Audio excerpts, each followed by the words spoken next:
Hello Internet, welcome back sa Pinoy Free Coder Channel at sa lesson natin ngayon tatalakayin natin ang rate limiting. So meron tayo itong simpleng to-do app gamit ang Vue 3 at syempre sa isang traditional na to-do app, meron capability si user na maglagay ng data or mag-add ng data. At syempre pwede rin silang mag-update at pwede rin silang mag-remove. Pero kung mapapansin nyo dito sa ating implementation ay ah, kahit tinatanggap kahit ilang beses na magpasok si user ng data, okay lang pwedeng magpasok si user. Okay, so dito pumapasok yung rate limiting. So ano ba muna yung rate limiting? So yung rate limiting ay isang technique na ginagawa ng mga developers o natin para limitahin yung pagpasok o paggamit ng mga users sa ating application. So parang masamang pakinggan sa una. Pero kung titingnan natin guys, kung kayo ay nagawa ng lalo ng mga large scale application, siguro ganito na lang, ipagpalagay natin na meron kayong tindahan, at gusto mo lahat ng customers ay pumasok doon sa inyong tindahan o sa inyong grocery store. Pero syempre, pag lahat na ng mga tao, yung mga customer ay nasa loob na ng inyong tindahan, sobrang sikip na at yung mga users mo ay may irita na. So kung tulad mo yon doon sa app development, babagal na yung system. Okay? So kaya ginawa o kaya na-develop yung technique na rate limiting para yung mga client natin ay meron lang silang specific na limit kada customer ng pagre-request. So, yan tulad natin sa application development. Bawat user, example, bawat user hanggang 100 API request lang o hanggang data entry lang per oras o per hour. Kapag lumampas na sila doon sa tinakda nating limit ay automatic maboblock na yung sumunod o yung ika-101 nilang request para naman magbigay daan sa ibang users. So, pag ginamit natin technique na to, lahat ay pantay-pantay yung paggamit ng ating application. Hindi uubos yung ating resources sa isang client lang. So, dapat lahat nakakagamit ng ating application. So, ano-ano ba yung mga benepisyo ng rate limiting? So, una na nga yung sinabi ko ay to prevent abuse, lalo na yung mga sasagawa ng DDoS attack. So, ito yung pag walang rate limiting yung inyong application, pwedeng overload yung inyong application gamit ang isang automation script. Pwede nilang i-overload yung inyong logging form or yung API calls nyo kung wala kayong rate limit. No? So doon pumapasok nga yung DDoS o yung brute force attack. So sumunod yung ensure na yung fair usage. Yung sinabi ko, so for example, sa 5 customer, meron doon isang matakaw kumain ng resources. So ang gusto natin, lahat silang 5 customer ay pantay-pantay, makakagamit lahat ng application na hindi bumabagal yung kabuuang application natin. So sumunod na nga yung mga paid APIs, Yan yung katulad ng, for example, yung mga SaaS platform, na may mga free sa mga paid users. So, syempre, pag paid users ka, priority yung inyong request, Pero pag free user ka, medyo nasa low priority ka. So, doon din ginagamit yung rate limiting, And then, syempre, yung para maintain natin yung performance, saka yung reliability ng ating application. Hindi siya bumabagal kasi hindi na pupuno yung request ng ating application, ng ating backend. So, sumunod, syempre, yung reduce yung ating back-end cost o yung infrastructure cost. Kasi, nabanggit ko nga kanina, lalo na yung panahon ngayon, nauuso yung pay-as-you-go. So, kung ilan lang yung nakakain yung resources, yun lang yung babayaran nyo. So, kung imagine niyo kung meron kayong user na kung magdagdag ng data sa inyong application ay libo-libo, pero free lang naman yung kanyang plan, ay bakit natin siya hahayaang magganon? Okay? And then, syempre, yun nga, lalo na sa mga third-party services, katulad ng Stripe, ng mga Google Maps. Syempre, may mga rate limit din sila na ibinibigay sa atin, lalo na kung free tier lang naman yung ating ginagamit. Okay? So sana naintindihan nyo kung ano yung use o kung ano yung rate limiting. So sunod na tayo sa coding. Okay, so fast forward tayo. Inopen ko na yung aking Vue 3 to do na project na dito sa ating VS Code, at dito sa ating kanan ay yung ating to do app na nagra-run sa ating server localhost port 3000. Okay, so itong base application o yung base code ay ipoprovide ko na lang dito sa ating description, no, para i-clone nyo na lang siya, at dito na kayo magsisimula para i-implement yung inyong rate limiting, no. Pero kung kayo ay mas gamay nyo yung React.js or kung anumang JavaScript framework na ginagamit nyo ngayon, no, ay applicable naman tong ating gagawin, no. Madali lang siyang i-implement sa inyong current application. Okay, so bago tayo magsimula ay kailangan nating gumamit ng isang service which is yung AppStash. So ano ba yung AppStash? Yung AppStash ay isang data company na nagpo-provide sa atin ng mga serverless data platform na katulad nga ng Redis database, no. So meron din naman silang Vector, no, Stash para sa mga cron job, tapos yung workflow. Yan. So kung kayo ay mas gamay nyo yung serverless servers, no, katulad ng Linux, yung mga ganun, no, at gusto nyong, ayaw nyong i-store yung inyong mga stash data sa inyong local at gusto nyo nasa cloud, ay ito yung isang alternative way, no, yung AppStash. Okay, so madali lang naman siya, no, pag nag-login kayo, either Google or yung inyong GitHub account ang pwede nyong i-login dito sa kanilang service. So pag nakalagin na kayo, ito yung itsura niya, no. Yan. So dito tayo sa Redis, no. Sa kanan natin pag-aaralan yung sa Vector, sa QStash, tapos yung workflow. Yung workflow, maganda to, no, pag may nag-register sa inyo, automatic silang pa-follow up ng email kung hindi ba sila nag-activate ko, kung ano man, ano. So maganda siya. Meron nga silang bago yung search pero hindi ko pa siya na-explore. Pero anyway, balik tayo dun sa Redis, no? So dito sa Redis, kailangan natin mag-create ng database at papangalanan lang natin siyang Vue to do o Vue 3 to do. Tapos yung ating primary region, syempre huwag na tayo lumayo, no? Sa East Asia tayo. So Singapore. Okay. And then next. Tapos syempre dito tayo sa free tier nila, yung hobbyist, no? So yung kanilang free tier ay maximum lang ng 256 MB, no? Tapos yung kanyang bandwidth ay 10 GB. So ito yung request, no, yung laki ng request na pwede niyo gawin sa within the month, no. Or pwede kayong mag-pay as you go, or gusto niyo fix na meron kayong $10 na babayaran. Anyway, dito na tayo sa free. Okay, then create. Okay, so pag nag-create na yan, ay meron siyang dashboard, no, mini dashboard. Makikita nyo rito yung mga usage, yung CLI, no. Yan, dito nyo makikita guys lahat ng mga back-end process ng itong ating AppStash. Okay? And then, meron silang mga connection. So, syempre dito tayo sa JavaScript kasi Vue yung ating ginagamit, which is isang JavaScript framework. Pero kayo ay gumagamit ng ibang technology katulad ng PHP, Python, Java, Go, Rust, or basically kung gusto nyo lang ng curl or simpleng HTTP request ay pwede din naman. Okay? So kung nakasetup na kayo niyan ay huwag niyong kakalimutan i-store ang inyong endpoint. So huwag kayong mag-alala, kahit makita niyo tong ating endpoint ay buburahin ko rin naman siya pagkatapos ng ating tutorial. So gagawa ko dito sa ating root ng .env file. Okay, so sunod ay gagawa tayo ng isang variable which is bit. So kaya bit ang ating kasing ginagamit na engine ay yung Vite, no, sa paggawa ng ating Vue. So anyway, panibagong tutorial na naman yan. Okay.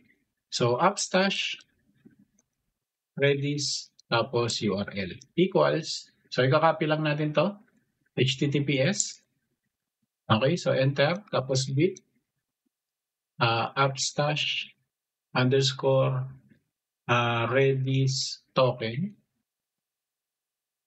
So, copy naman natin ito. Copy. Yan. So, yan yung ating .env file. So, hindi na natin ito gagalawin. So, huwag nyo kakalimutan guys na pag kayo ay nagamit ng version control, syempre, mapapasama to sa inyong PR. No? So, ang gagawin nyo dito kayo sa git ignore at idagdag niyo lang yung .env para i-ignore niya yan, hindi niya ipo-push yan sa inyong server para hindi kayo mapagalitan ng inyong senior. Okay? Okay, so next ay meron tayong mga ilang configuration na dapat gawin, pwede nating gawin. So ito muna ang ating console, ilagay ko na sa ibaba kasi mamaya may titingnan tayo dyan na kung successful o mayroong bang error yung ating gagawing configuration. So yun. Sunod natin gagawin ay configuration. So gagawa ko ng panibagong folder na ang pangalan ay config. Tapos sa loob ng config ay gagawa ko ng appstash.js. Dito tayo gagawa ng ating appstash connection. So export cons appstash config.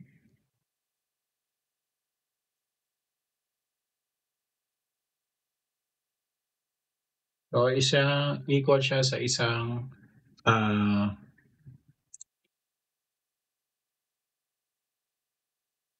cons. Yan.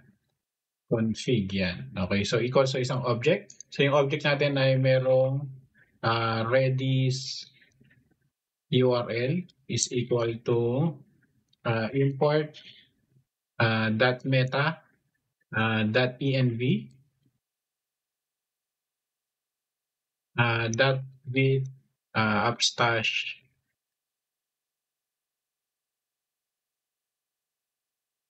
_redis tapos URL. Okay, so basically kukunin lang natin yung nandun sa ating env, no? Sumunod, siguro lagyan natin ng null safety kung sakaling hindi na provide o hindi nakakonfigure na maayos yung inyong vit ay maglalagay siya o maglalabas siya ng error. Okay, so Redis naman tayo, token. Redis token is equal to import.meta.env with appstash token. Redis. Okay, so ganun din, maglalagay rin tayo ng null safety. Okay, so sumunod yung ating rate limit o rate limits. So ito siyang object. So yung request per minute natin iset lang natin ng 60. So meaning, ito yung default pero pwede natin siyang baguhin mamaya. So yung request per minute natin ay 60 lang, no? 60 requests per minute. Okay, then yung request per hour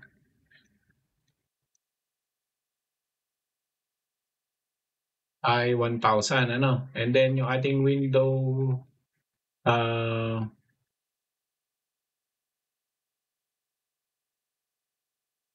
MS ay 60,000. So yan ay milliseconds. So yan ay equivalent to 1 minute in milliseconds. Okay, so window MS. Okay. So sumunod ay yung ating validation, no? So export cons validate config equals to isang function o isang arrow function. Tapos if not appstash config .redis URL, sabihin pag empty yan, magko-console lang tayo, console warn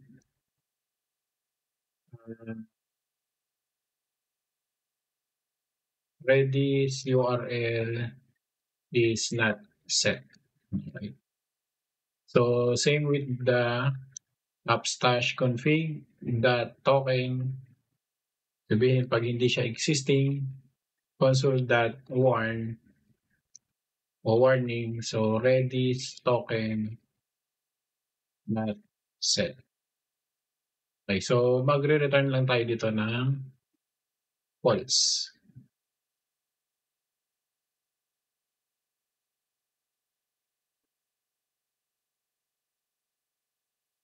Doon na tayo parehas, no? Pero kung okay naman siya, ay return tayo ng true. So, 'pag nakalampas siya dito sa dalawang validation natin ay automatic true yung ilalabas niya. Okay, so yan na yung ating configuration ng AppStash. Okay, so sunod ay i-install natin yung built-in na rate limiter ni Redis o ni AppStash, ano. So, meron siya dun sa kanyang, pag pumunta kayo ng documentation tapos sinearch nyo ay rate limit.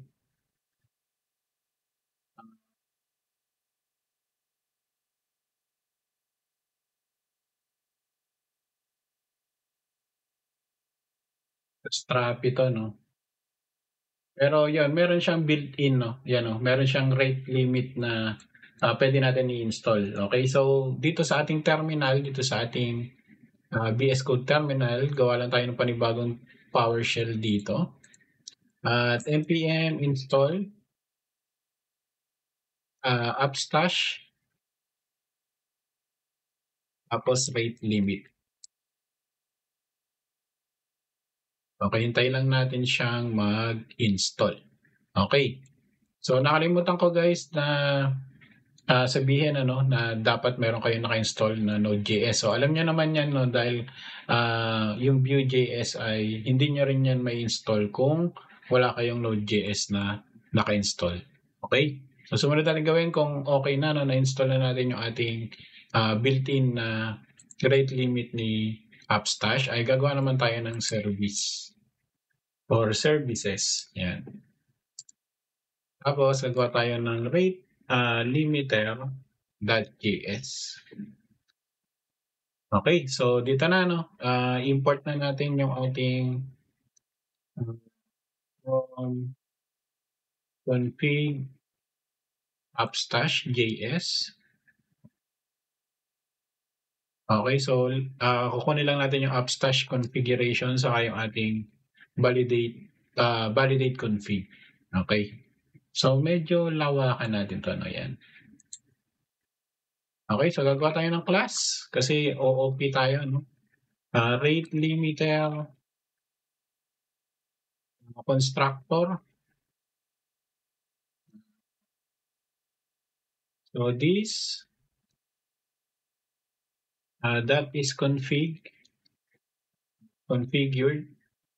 equals validate config. So kinuha lang natin yung function na dineclare natin kanina. So this dot redis equals null kasi initialization lang naman yan, ano. So that rate limit equals to limit, yan, equals to null din. Okay, so continue checking. If this that is configured, this that init. So ito dapat ay nasa loob, no? Kaya pala may error yan. So init rate limit. Pero ito hindi pa existing to, ha. Okay, gagawa pa tayo. So dito no constructor. Ayan, so dito na tayo. So asynchronous init rate limit. Tapos sa try catch tayo sa loob. Try catch yan. So para wag na natin makalimutan, no, i-handle na natin yung ating error dito. Fail to initialize rate limiter. Tapos yung error. Okay, so sa loob ng ating kailangan pala natin i-set yung ating configuration is config equals to false. Okay, so try catch constant await import. Dito na natin i-import yung appstash rate limit. Appstash yun, redis pala. Okay. Tapos cons await. So, import natin yung appstash rate limit. Yan. Tapos dito, kunin lang natin yung redis, no? constructor. Okay, so dito na tayo no, may ready, saka rate limit na tayo. Sunod ay kailangan natin initialize yung ating Redis client. No? So this Redis is equal to new Redis. So sa loob niyan ay kailangan maging supply ng objects. So yung URL natin ay equals to, alam niyo na, no, upstash config dot Redis URL, tapos token upstash config dot Redis token. Okay. Sumunod, na-initialize na natin ay initialize naman natin yung rate limiter natin. So rate limit, this rate limit is equal to rate new rate limiter. Isa din siyang object. Tapos Redis this.redis.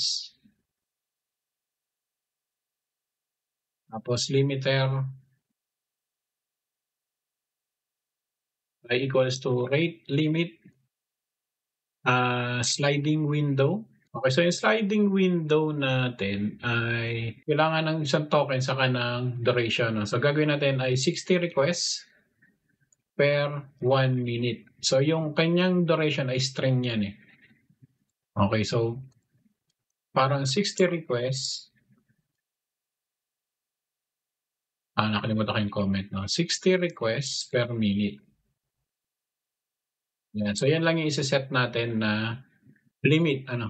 So analytics true. So nakalimutan ko ng tama rito. And then prefix. Kailangan kasi natin maglagay ng prefix kasi pwede yung gamitin yung Redis database niya sa iba pang project. So ito kailangan natin ng parang ID ng ating rate limit. No? So ito naka ID dito sa ating to-do app. Okay, so to-do app rate limit na lang. Okay? Okay, so sumunod naman ay kailangan natin gumawa ng isang function to check na nasa limit pa yung request na binibigay ni user. No? So kailangan natin i-identify yung current request at itama dun sa kanyang rate limit. So gagawa tayo ng another asynchronous function. So check rate limit ang pangalan ng ating function. No? Tapos maglalagay lang tayo ng identifier dito. Identifier. Okay. Okay, so check rate limit if this is config. So sabihin pag wala namang configuration ay return lang tayo ng allowed true by default. Tapos remaining 60. So ito ay i-display natin mamaya. Okay, so reset time ay date now plus 60,000 or 60 minutes. 1, 2, 3. Hindi pala 60 minutes, no? 1 minute. Okay.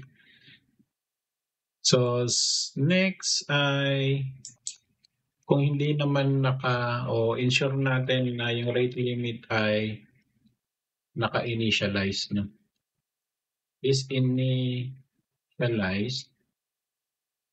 Okay, so if not this that rate limit, kasi pag di natin ito ginawa guys, itong mga validation na to ay hindi gagana yung ating rate limiting at baka mamaya mabypass lang ng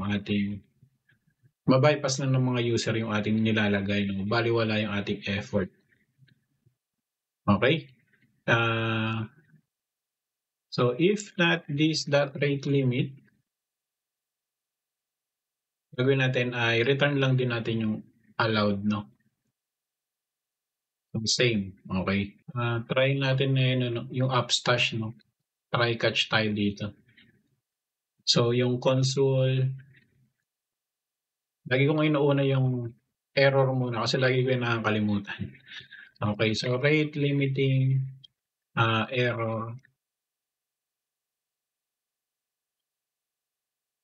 Yan. Tapos i-return lang tayo ng allowed Kung wala naman nakaset, kasi basically 'pag wala naman nakaset na rate limit ay allow lang natin yung request. Yun yung downside 'no, huwag nating iba-block yung request kasi baka mamaya umalis na yung mga user natin na hindi na gamitin yung ating application. So, pero siyempre yung downside nun ay, unlimited sila sa paggamit 'no, walang rate limiting. Okay, so constant, result is equal to await. This dot rate limit, dot limit. Okay, so identifier. Okay. Tapos, ire-return natin allowed result dot success. So, true or false lang naman yan. Plus, remaining is equal to result dot remaining. Tapos, reset time, result dot reset. Tapos, message natin ay result dot success or null, o set tayo ng rate limit exceeded, please try again later. Okay. Okay. Okay, so next naman natin yung pag-get ng identifier. So, meron na tayong rate limit constructor, init rate, check limiter. So, yung sunod natin nga yung get identifier. So, ito kahit hindi na to asynchronous kasi string lang naman yung babalik nito. So, get identifier, constant user agent, navigator dot user agent, tapos constant timestamp is equal to mat floor date now divided by 60,000 or 1 minute. Tapos re-return lang natin yan as string. So, user agent, tapos timestamp. Okay, so pipikitin na natin. Okay, so yan yung identifier natin. Last ay kailangan natin dito sa baba, no? I-create natin yung instance ng ating class. So, rate limit limiter is equal to new rate limiter. Okay? And then export default rate limiter. Okay? Okay, so next naman natin, nagagawa tayo ng composables, no? Kung familiar kayo sa React.js, merong hooks, no? So dito sa view, ang tawag sa kanila ay composable, no? So meron tayo ditong use to do's na nauna na natin ginawa. Dito yung ginagamit yung kung paano ko mag-add, ayan, no? Paano ko mag-add, mag-remove, at mag-toggle ng to-do, update, clear complete, basta anyway, basta lahat ng functionality nito ay nandito sa ating use to do's, no? So, syempre gagawa tayo dito ng para naman sa use rate limit.js. Okay? Dito natin i-handle lahat ng logic, no, at i-display dun sa ating template mamaya, no? Okay, so una muna ay import muna natin yung mga ref. So, ref, saka yung computed from view.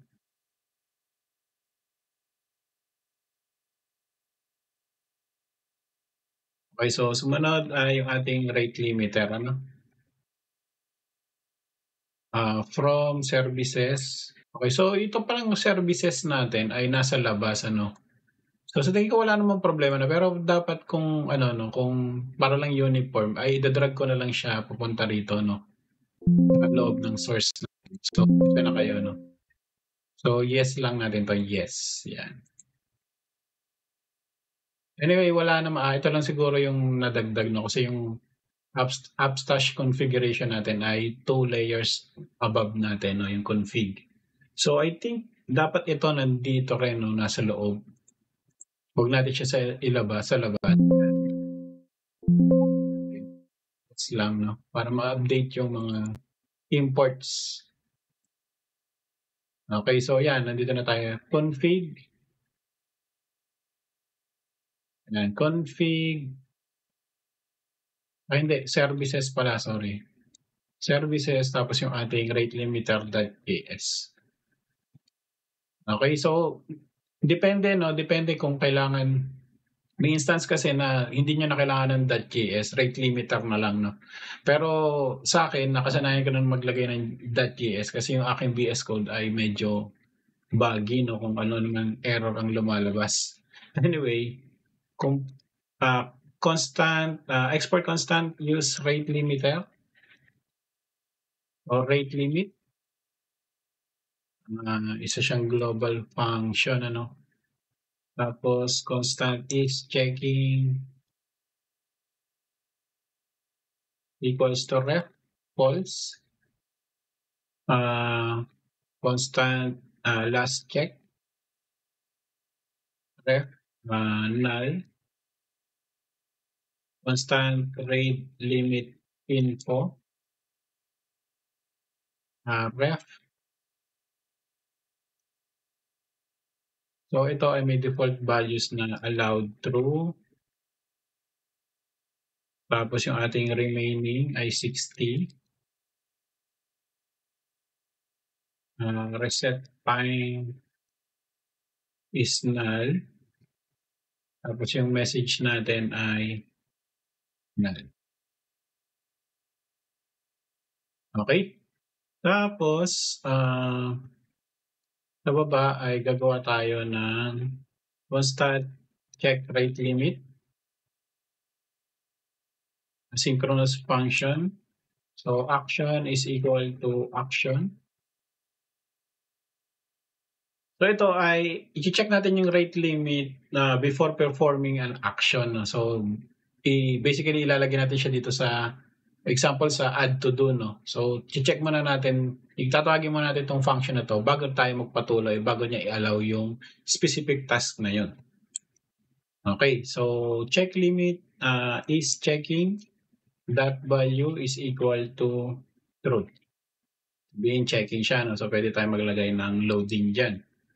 So try catch, console.error, rate limit check failed error. Okay.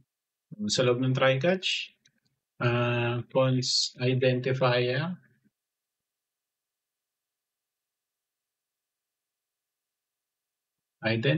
mali ang spelling, yan, is equal to rate limiter dot get limiter identifier. Okay.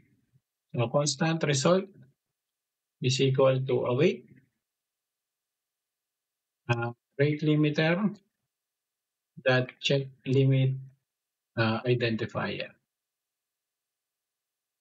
Okay, then yung rate limit info natin, that value isi-set natin sa result kung ano man yung ibabalik niya. Then last check value is equal to date now.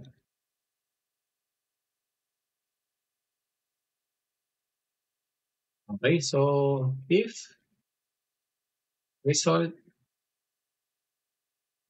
allowed or not allowed, kasi may not tayo rito, no? If result allowed is equal to false, no? Basically ganun, ano?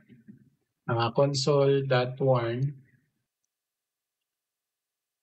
rate, yung ginawa ko backtick yung katabi ng 1 kasi string interpolation tayo. So limit exceeded for yung action. Kasi papasa natin dyan kung yan ba ay delete, yan ba ay add, yan ba ay update. Kasi lahat yan ay ililimit natin, ano.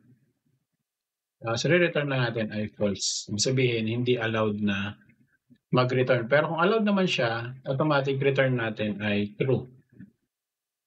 Okay, so may pagkakataon guys na mag-ha-hang yan o, sabihin na natin na yung Appstash ay naka-down 'no, kailangan natin maglagay rito ng, finally para matapos yung cycle.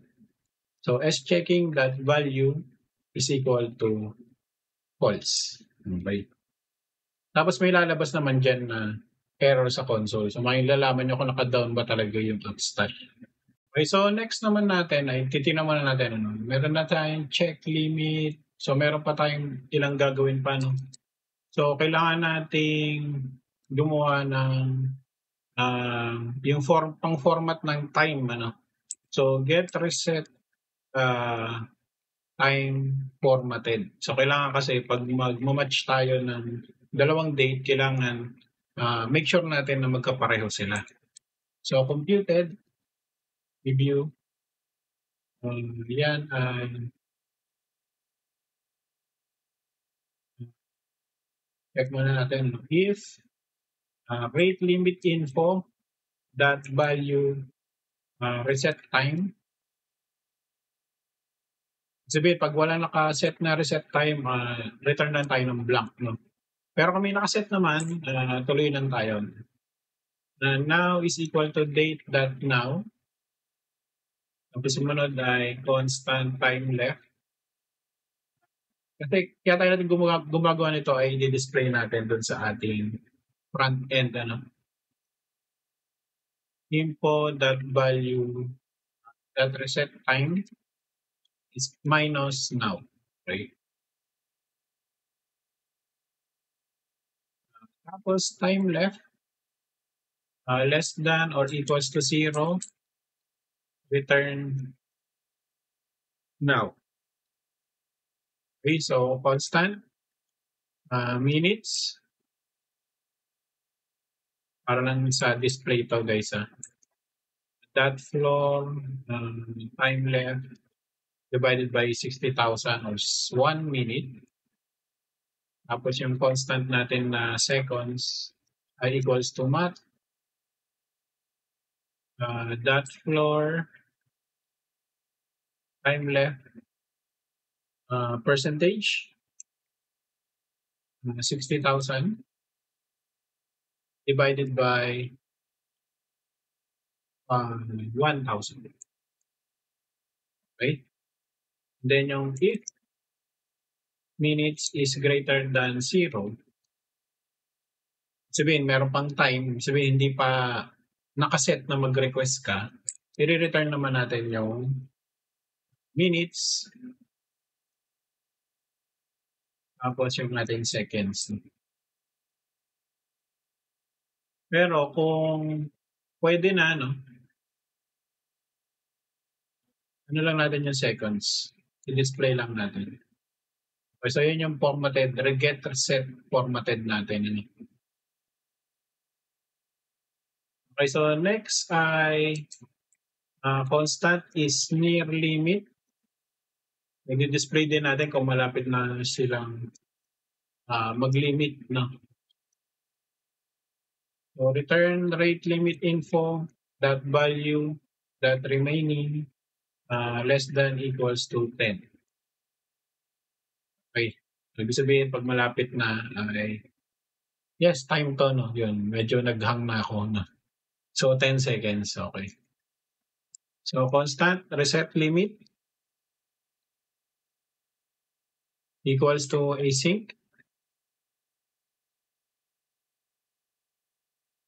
If import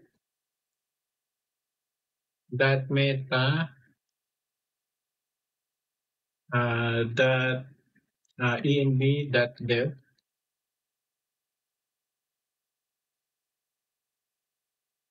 constant identifier equals rate limiter that get identifier tapos await rate limiter that reset limit na identifier. So, rate limiter info that value, i-reset lang natin yung mga default value natin. No? So true. Tapos yung ating remaining ay 60. Tapos yung ating reset time equals to null. Tapos yung ating message ay equals to null. So basically itong function na to ay pang-reset lang naman. Ano? So kaya natin kine-check yung development, no? Yung development cycle kasi may specific na environment lang siya na dapat mag-run, no? Yung reset limit.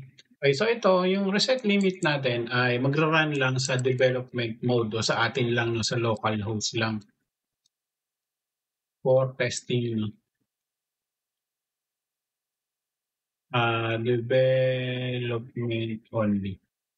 Okay, so ang reason kasi pwedeng i-bypass nila, pwedeng i-reset ni user yung ating limit, no? Pwede silang gumawa ng script para i-reset yung limit nila. So para ma-prevent yun ay, para ma-prevent ma-call ito ay ililitaw lang siya o gagana lang siya pag nasa development mode. So for security na rin, ano. So yun yung benefits kasi natin for testing and debugging, no. So for demo purposes only, no. Pero pag ni-live na natin, dapat yung reset niya ay magiging automatic based dun sa countdown, no. I-display natin mamaya dito sa ating front end. Okay? So sana malinaw. Okay, so return na natin tong mga to, no. So ang re-return natin yung mga state, no. Yung is checking, tapos yung ating rate limit info, tapos yung ating computed, yung get status. Yung get status, hindi pa natin nagagawa. No? Okay, so dito na lang natin siya.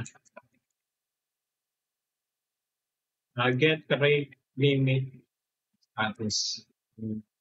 Napa-explain kasi ako dito sa reset limit. So constant get status. So madali lang naman to guys. Isang computed function lang siya na magre-return lang ng ating status, no. So allowed ay rate limit info dot value allowed, remaining rate limit info dot remaining, tapos yung reset time generate reset format reset time formatted dot value, tapos yung is near limit that value, tapos yung ating message reset rate limit info that value that message. Okay, so yun, nire-return na natin siya dito, no. So get status is near limit, pati yung get reset time formatted, tapos yung mga method, re-return natin yung check rate limit, saka yung ating reset limits. Okay? So make sure na walang unused na yung naka-gray. Dapat wala naka-unused yun. So okay na to yung ating composable o yung ating use hook sa view. Okay, so sumunod naman natin ay syempre i-integrate na natin siya dun sa use to do's, no? So i-close ko muna tong terminal guys, no? Sorry. Okay, so ano natin siya rito, no? I-incorporate natin siya rito. So import use rate limit from use rate limit. Okay, so nag-automatic na siya, no? So bago mag-load yung mga storage natin, ano? So rate limiting, constant constructor, ano? So equal to use rate limit. So ang kukunin natin dito ay yung check rate limit, tapos yung get status, tapos yung ating is checking. Okay. Okay, so dito na tayo sa add to do, no, yan. So dito natin una siyang i-implement. Okay, so bago tayo gumawa ng new to do ay i-check muna natin, ano. So allowed is equal to await, check rate limit, so add to do. Okay, so yun yung action, ano. Pero ito ay ko-convert natin ng asynchronous. Yan, para hindi mag-error no yung await. Tapos if not allowed, hindi allowed mag-action, console.warn rate limit exceed for adding to do. Yan. Tapos i-return tayo ng false. Okay. Okay, so meron tayong problema dito na yung reference process unidentified. No? So kailangan natin i-install yun. Yung polyfill. So nauuso yan sa mga JavaScript, ano ngayon JavaScript framework. Hindi kasama o hindi naka-default yung process, no? So npm install process lang natin. Refresh. So nandun pa rin ano. So punta tayo sa bit, no? Kailangan natin tong i-configure server. Okay, so define globals global this. Yung process .env natin ay yan. Tapos re-resolve natin yung alias.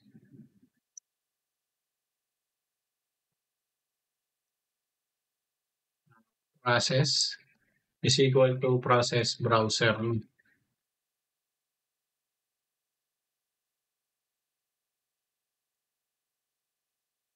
Tapos optimize depths. Lalagyan natin yung include upstash redis. Tapos yung ating upstash rate limit. Tapos dito i-build natin ng normal. Okay. Role option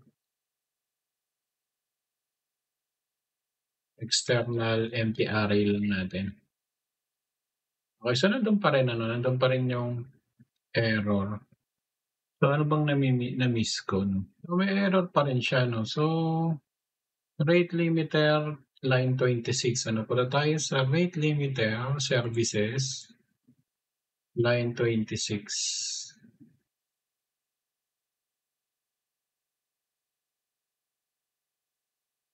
Okay, so ito pala ay rate limit.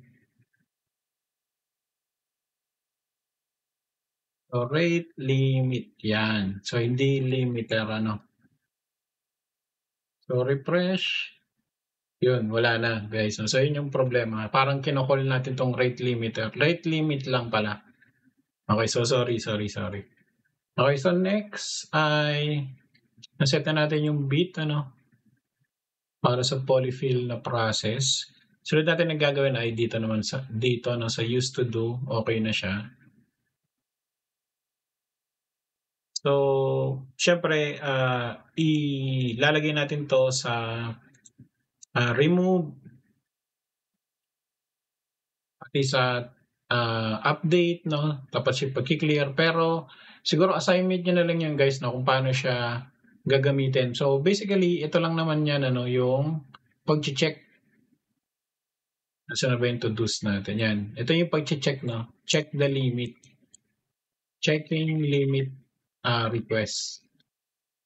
Tapos syempre, pag update to do, ito yung ilalagay nyong action, no? Sa action. Okay? So, sumunod natin gagawin ay yung ating component, no? So, rate limit status.view. Okay. Ano nangyari? Nag-debugger siya, no?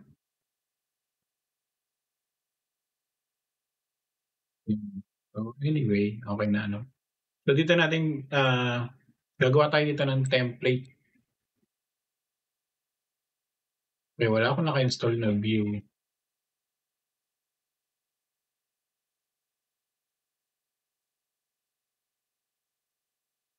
Ah, bakit wala akong naka-install na Vue, So, extension, tapos Vue. Naka-install official ano. So, i-install natin 'to. Kasi hindi nag-highlight yung aking template. Yan, nag-highlight na. So, kailangan nyo lang install yung official na Vue extension para hindi mahirap mag-code. Okay, so div, nagamit tayo ng ng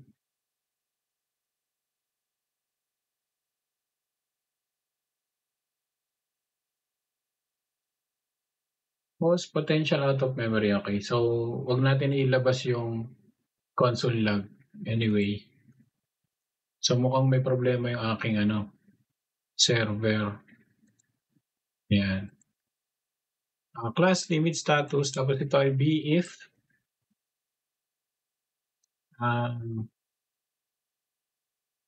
show status.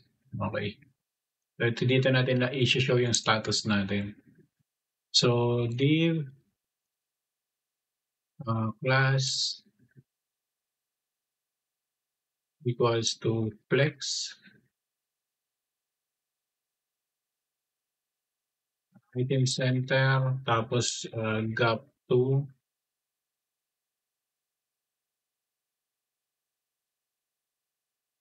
So, di-display natin yung status rito. No? So, siguro maganda niyan ay wag muna natin lagyan ng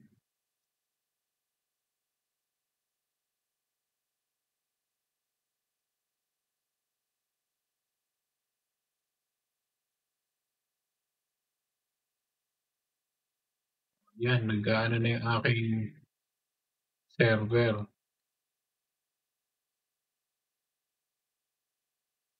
Nag-out of memory na.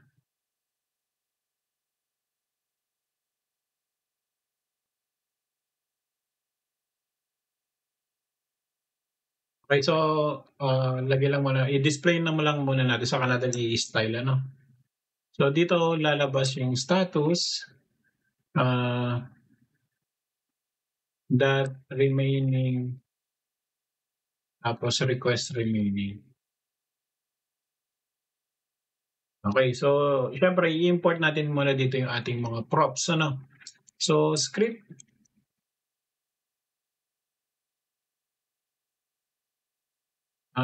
setup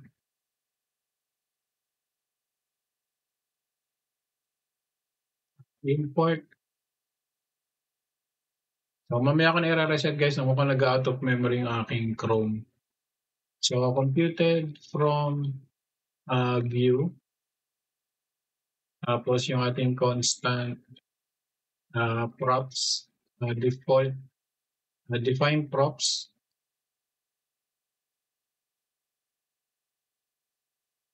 status is equal to type object, tapos required true, tapos default arrow function. So allowed true. So ito dapat ay nasa loob ng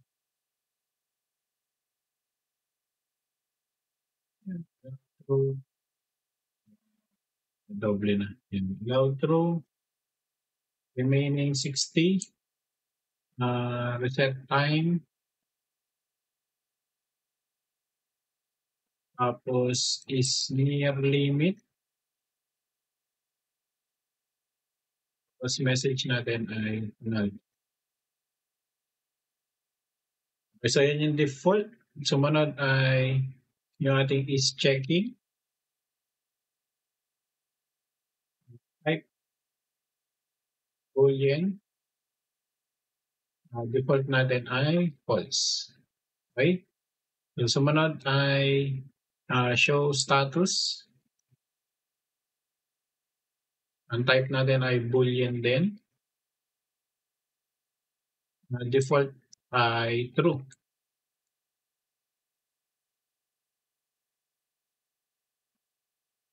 Okay, tapos gagawa tayo ng function dito. So constant status color is equal computed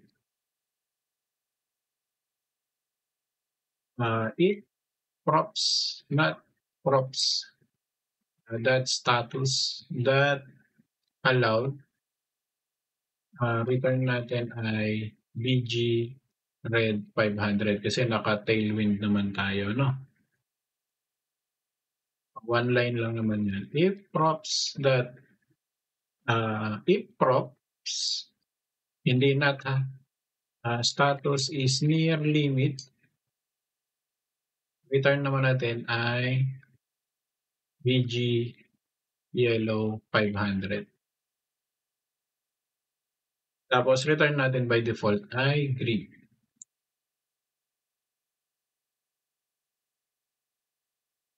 Okay, tapos style dito.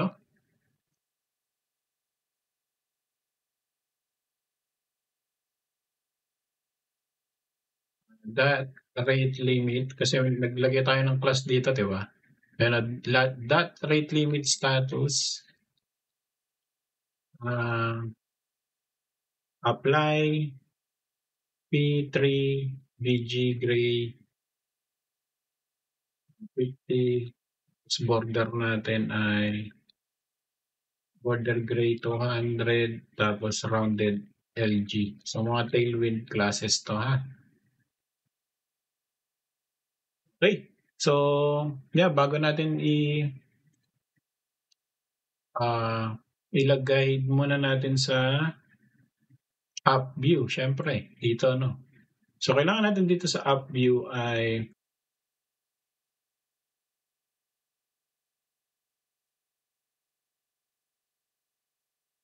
syempre ilalagay muna natin dito yung ating rate limit status, ano. Yan, i-import natin dito.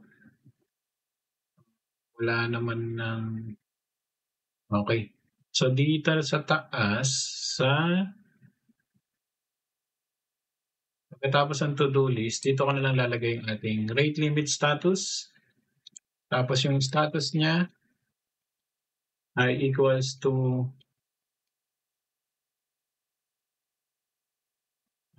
get status. Tapos is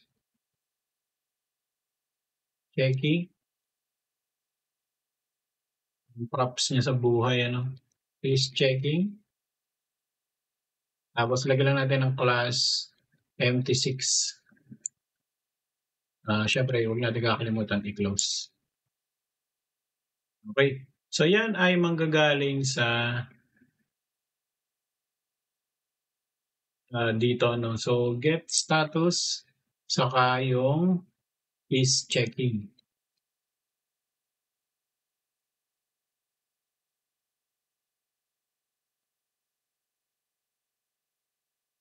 Tapos return din natin siya rito.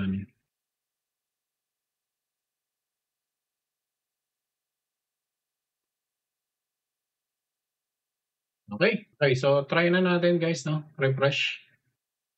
So kita nyo may lumalabas dito na 60 requests remaining.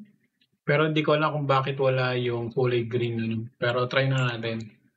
1, 2, 3, 4, 5, 6, 7, 8, 9.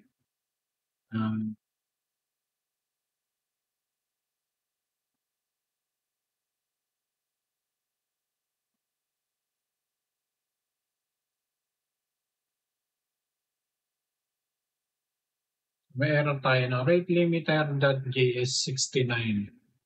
Okay, so pagkatapos kong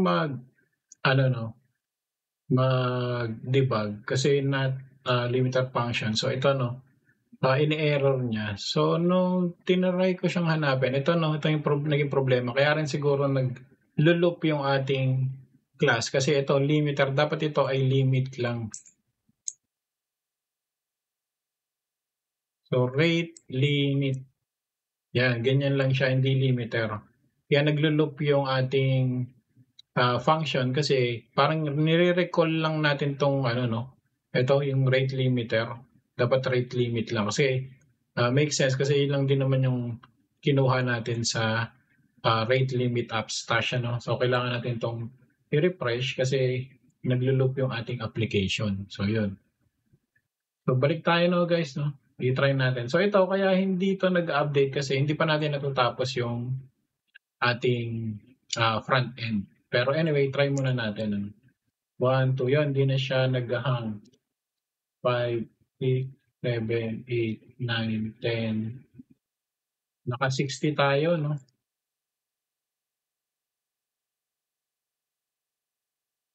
Ayan, makikita niyo yung ano, dapat siguro i-adjust muna natin ano. Okay, so i-a-adjust ko muna ano kasi masyadong marami yung, ah, masyadong marami yung ating dito sa service palitan muna natin ng 5 'no o 5.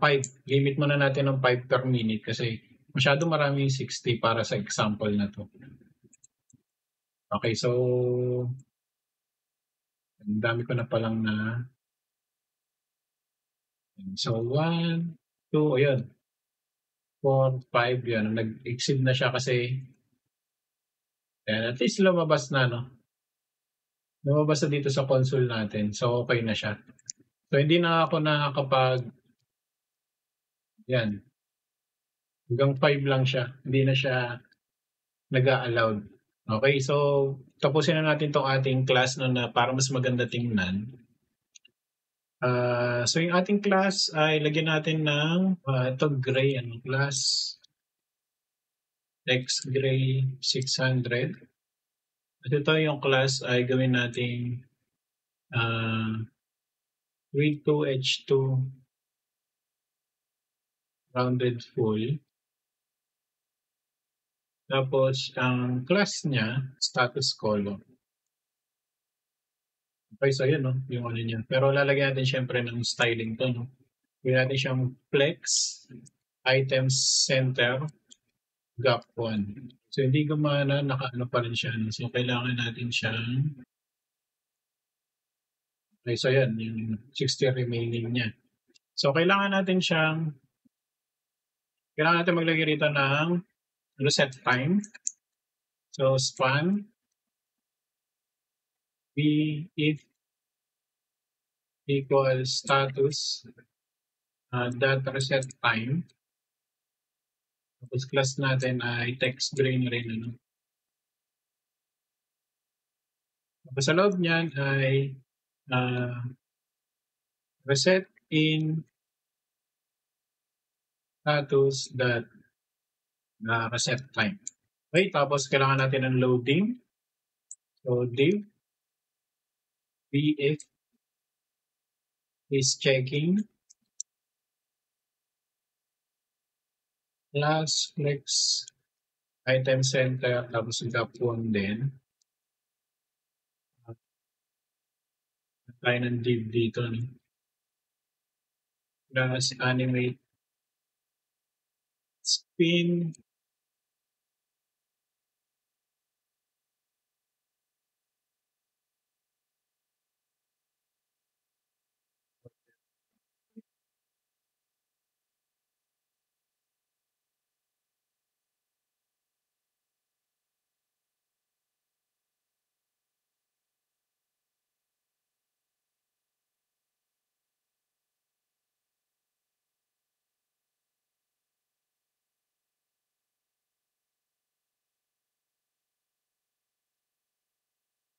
Meron tayo ng text dito ng checking.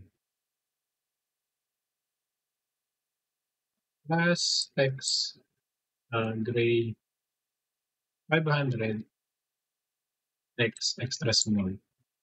Tapos dito sa pinakababa no dito lagay tayo ng another div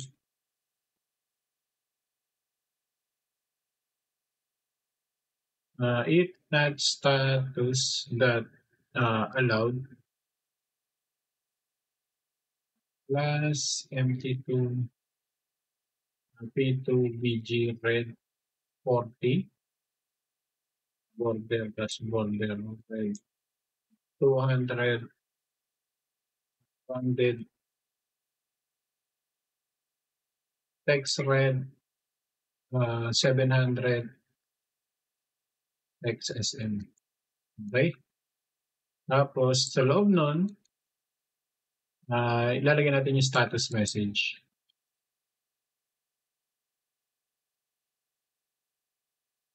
Okay? So try natin. So hindi lumalabas yung ating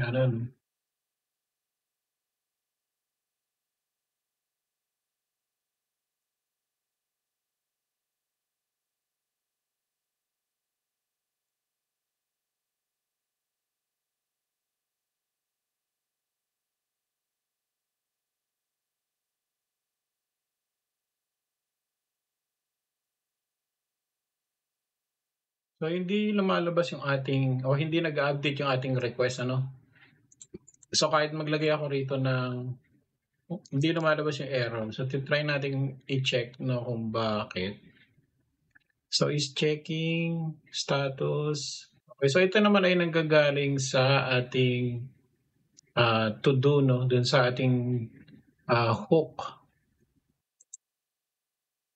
So every time na mag-add tayo, chine-check niya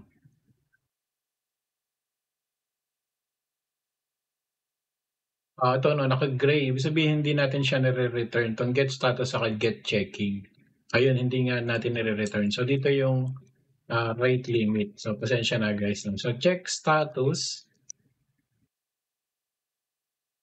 At saka yung get status pala saka is checking. Sorry. Yan, yung dalawa. So try na ulit natin. Refresh. For, yun, lumalabas na checking. Remaining, 1 remaining, 0 remaining. Yan, error na. Rate limit exceed, please try again na yung lumalabas. Okay? So, pwede na natin ibalik yung rito, 60 para ma-allow yung 60. Okay, so yun yung rate limit, So, sa apply ng rate limiting natin ay hindi natin ina-allow na ma-overload yung ating services, Kung kahit simpleng to-do up lang yan, ay mapiprevent natin yung mga spamming, So, maganda tong i-implement sa login, lalo may mga sensitive data, pati na rin dun sa payment method, magandang i-implement yung rate limiting. Okay, so dahil base lang ito sa JavaScript, pwede nyo itong ulitin sa React.js o gusto nyo sa kung anong mang JavaScript framework na ginagamit nyo ngayon. So dito nga rin sa AppStash, nakalimutan natin yung usage. So titignan yung usage, ayan. Ito na yung usage niya ngayon Saturday. Yan, maganda rin yung AppStash. Makikita nyo yung paggamit, pag-read and pag-write ng ating Redis server. So maganda rin yung service ng AppStash. Okay, so yun nga, balik tayo. Magandang gamitin ito sa mga payment method na hindi natin i-allow yung user na kumain ng maraming service. Isang advantage ng pag-i-implement ng rate limit. Okay, so guys, hanggang dito na ng ating lesson. Sana mayroon kayong bago natutunan dito sa ating maiksing lesson about sa rate limiting. At kung nagustuhan niyo itong tutorial na to at hindi pa kayo subscriber, please consider subscribing, hit niyo yung bell button para updated kayo sa mga susunod na lesson dito sa Pinoy Free Coder Channel. Again guys, maraming salamat sa panonood at kita-kita tayo sa susunod na lesson.